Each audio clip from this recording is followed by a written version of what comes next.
पहला प्रश्न, आधुनिक मनोविज्ञान के जनक माने जाते हैं, विलियम जेम्स को माना जाता है। दोस्तों देखो, आधुनिक मनोविज्ञान का जनक कौन है? William James. अच्छा, दूसरा प्रश्न बहुत इंपॉर्टेंट रहेगा दोस्तों, ईगो लिबिडो का अर्थ क्या है? ईगो लिबिडो का अर्थ है आत्म प्रेम।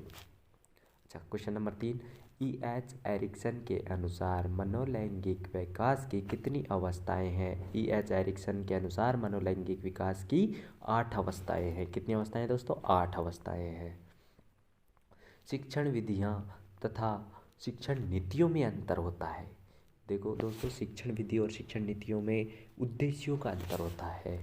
किसका अंतर होता है? उद्देश्यों का। अच्छा, क्वेश्चन नंबर 5 को देखते हैं, सुपर ईगो का विकास किस मनोलैंगिक अवस्था में सबसे अधिक होता है? जो हमारी अव्यक्त अवस्था होती है उसमें सबसे अधिक किसका विकास होता है? सुपर ईगो का। अच्छा, किस मनोवैज्ञानिक ने कहा कि चेतन मन के साथ अचेतन मन पर भी ध्यान देना चाहिए? ये हमारे मनोवैज्ञानिक फ्रायड ने कहा था कि चेतन मन के साथ में अचेतन मन पर भी ध्यान देना चाहिए। फ्रायड के अनुसार असामान्य व्यवहार का मौलिक कारण क्या है? जो फ्रायड के अनुसार असामान्य व्यवहार का मौलिक कारण है वो है आंशिक दमन। अच्छा दोस्तों, अगला क्वेश्चन देखते हैं कि बाल केंद्रित शिक्षा की अवधारणा मनोवैज्ञानिक के किस संप्रदाय ने दी? देखो, मनोविश्लेषणवाद ने जो बाल केंद्रित शिक्षा की अवधारणा दी थी, किसने दी थी दोस्तों? मनोविश्लेषणवाद ने।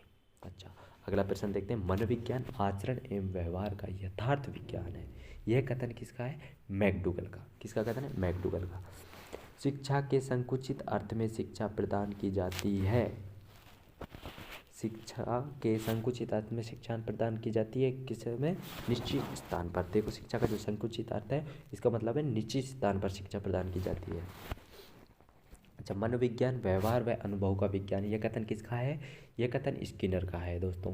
मनोविज्ञान व्यवहार अनुभव का विज्ञान है, जो ये स्किनर का कथन है। बहुत इंपॉर्टेंट रहने वाले हैं क्वेश्चन दोस्तों, इसमें बहुत सीरियस से देखिए आप। क्वेश्चन नंबर 12, बालकों की रुचि, शारीरिक मानसिक योग्यता तथा विभिन्नताओं का ध्यान किस प्रकार के शिक्षण में रखा जाता है? ये बहुकक्षीय शिक्षण में भी रखा जाता है, मनोवैज्ञानिक शिक्षण में भी और सामूहिक शिक्षण में भी, इसलिए इसको उपरोक्त सभी में आएगा। ये सब तीनों में ही रखा जाता है दोस्तों। अच्छा, वर्तमान में शिक्षा मनोविज्ञान किस अवस्था में है? वर्तमान में जो शिक्षा मनोविज्ञान है उसको शैशवावस्था में रखा गया है दोस्तों। क्वेश्चन नंबर 14 देखते हैं, निम्नलिखित में से लंबात्मक विधि का अध्ययन किसने किया था? बहुत इंपॉर्टेंट है दोस्तों, लंबात्मक विधि का अध्ययन है वो कार्ल सी गैरिसन ने किया था। क्वेश्चन नंबर 15 देखते हैं, आधुनिक काल में एक परिवर्तन हुआ, मनोवैज्ञानिकों ने धीरे धीरे अपने मनोविज्ञान को दर्शन शास्त्र से पृथक कर लिया। यह कथन किसका था? ये कथन दोस्तों रायबर्न का था कि मनोवैज्ञानिकों ने धीरे धीरे अपने मनोविज्ञान को दर्शन शास्त्र से पृथक कर लिया है। ये कथन रायबर्न ने कहा था। अच्छा, निम्नलिखित में से मनोविज्ञान को मन का विज्ञान किसने कहा था? देखो, मनोविज्ञान को मन का विज्ञान कहा था किसने? पेस्टालोजी ने। किसने कहा था दोस्तों? पेस्टालोजी ने। प्ले वे पुस्तक के रचयिता कौन है? Henry Caldwell Cook. ध्यान रहे दोस्तों, प्ले वे पुस्तक के रचयिता कौन है? Henry Caldwell Cook. जो हेनरी कोल्डवेल उन्होंने खेल विधि का भी प्रतिपादन किया था दोस्तों। अच्छा, क्वेश्चन नंबर 18, निम्नलिखित में से शिक्षा का केंद्र बिंदु है। शिक्षा का केंद्र बिंदु दोस्तों बालक है। बालक ही शिक्षा का प्रमुख केंद्र माना जाता है। अच्छा, 19 में देखते हैं, किस विधि में प्रयोग के दौरान व्यक्ति का मस्तिष्क 2 भागों में विभाजित हो जाता है, जिसमें एक भाग निरीक्षण करता है तथा दूसरे का निरीक्षण किया जाता है? अंतःदर्शन विधि में। किस विधि में दोस्तों? अंतःदर्शन विधि में। अच्छा, 20वां प्रश्न देखते हैं, किस देश के वैज्ञानिक थे? कौन? स्किनर। स्किनर किस देश के वैज्ञानिक थे दोस्तों?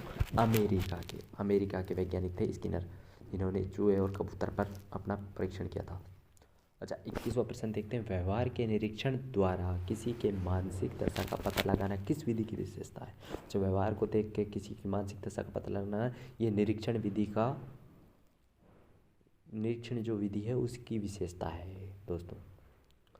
जब अगला क्वेश्चन देखते हैं, मनोविज्ञान के संबंध में क्रो एंड क्रो की परिभाषा क्या है? देखो दोस्तों, सेकंड नंबर पर देखो, किसी व्यक्ति के जन्म से लेकर वृद्धावस्था तक के अधिगम अनुभवों का वर्णन तथा धारणा ही मनोविज्ञान है। अच्छा, अगला क्वेश्चन देखते हैं दोस्तों 23, मनोविज्ञान को आत्मा का विज्ञान किसने कहा? फर्स्ट आंसर है इसका अरस्तु। मनोविज्ञान का आत्मा का विज्ञान किसने कहा था? अरस्तु ने कहा था। क्वेश्चन नंबर 24, मनोविज्ञान के संबंध में स्किनर की क्या परिभाषा थी? मनोविज्ञान के संबंध में स्किनर ने क्या कहा था? स्किनर ने कहा था कि मनोवैज्ञानिक शिक्षा का आधारभूत विज्ञान है। क्वेश्चन नंबर 25, शक्ति मनोविज्ञान का प्रतिपादन किसने किया था? जो शक्ति मनोवैज्ञानिक पावर साइकोलॉजी का प्रतिपादन वोल्फ ने किया था। अच्छा, क्वेश्चन नंबर 26, निम्नलिखित में से किसने सबसे पहले प्रश्नावली का निर्माण किया था? किसने किया था दोस्तों? वुडवर्थ ने किया था प्रश्नावली का निर्माण, प्रश्नावली विधि जो है। Question number 27, crow and crow ने किस विधि के संदर्भ में कहा कि मनोवैज्ञानिक प्रयोगों का उद्देश्य किसी निश्चित परिस्थिति या दशाओं में मानव व्यवहार से संबंधित किसी विश्वास या विचार का परीक्षण करना है? अंतर्दर्शन विधि। किस विधि को लेकर कहा था? अंतर्दर्शन विधि को लेकर कहा था। अच्छा, क्वेश्चन नंबर 28, क्वेश्चन नंबर 28 कहता है कि खेलों के माध्यम से बालक में कौन सा गुण विकसित होता है? खेलों के माध्यम से बालक में सामाजिकता का गुण विकसित होता है। अच्छा, क्वेश्चन नंबर 29 देखते हैं दोस्तों। मनोविज्ञान को सर्वप्रथम विज्ञान का दर्जा दिलाने वाली विधि प्रयोगात्मक विधि। देखो दोस्तों, प्रयोगात्मक विधि ने ही सर्वप्रथम मनोविज्ञान को विज्ञान का दर्जा दिलाया था। क्वेश्चन नंबर 30, निम्नलिखित में से संज्ञानवादी पद्धति के जनक हैं? जो संज्ञानवादी पद्धति उसके जनक जीन प्याजे और ब्रूनर हैं। अच्छा, 31, बहिर्दर्शन विधि का प्रतिपादन किसने किया था दोस्तों? बहिर्दर्शन विधि, जिसको हम निरीक्षण विधि भी कह सकते हैं, इसका प्रतिपादन जेबी वॉटसन ने किया था। जेबी वॉटसन। अच्छा, साइकिल चलाने वाला स्कूटर चलाना सीख लेता है, ये धनात्मक स्थानांतरण है दोस्तों। कौन सा स्थानांतरण है? धनात्मक, क्योंकि वो साइकिल चला रहा है तो स्कूटर में भी उसका क्या कर रहा है? सहयोग कर रहा है, उसके काम आ रहा है, पॉजिटिव। क्वेश्चन नंबर 33 देखते हैं। अंतःनिरीक्षण विधि के प्रतिपादक कौन माने जाते हैं दोस्तों? ये थोड़ा प्रिंटेड में है। कौन माने जाते हैं दोस्तों? वुंड माने जाते हैं। अच्छा, 34, किशोर अवस्था बड़े संघर्ष, तनाव व तूफान की अवस्था है, जिसको हम ट्रिपल एस की भी संज्ञा कह सकते हैं। कि ट्रिपल एस की अवस्था किसने कहा था? कि ये स्टैनले हॉल ने कहा था।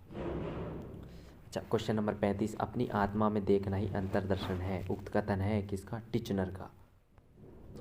अच्छा, TAT व्यक्तित्व परीक्षण की कौन सी विधि का प्रकार है? कौन सी विधि है दोस्तों? ये प्रक्षेपी विधि है। क्वेश्चन नंबर 37, शिक्षा मनोविज्ञान अध्ययन करता है, किस चीज़ का अध्ययन करता है? मानव व्यवहार का शैक्षिक परिस्थितियों में अध्ययन करता है शिक्षा मनोविज्ञान। क्वेश्चन नंबर 38, राष्ट्रीय मानसिक विकलांग संस्थान स्थित है हैदराबाद। ध्यान रहे दोस्तों, राष्ट्रीय जो मानसिक विकलांग संस्था स्थित है हैदराबाद में। इंपॉर्टेंट क्वेश्चन है। अच्छा, अगला क्वेश्चन देखते हैं दोस्तों। भारत में प्रथम मनोवैज्ञानिक प्रयोगशाला की स्थापना कब हुई? 1916 में। ध्यान रहे दोस्तों, भारत में प्रथम मनोवैज्ञानिक प्रयोगशाला की स्थापना 1916 में हुई थी।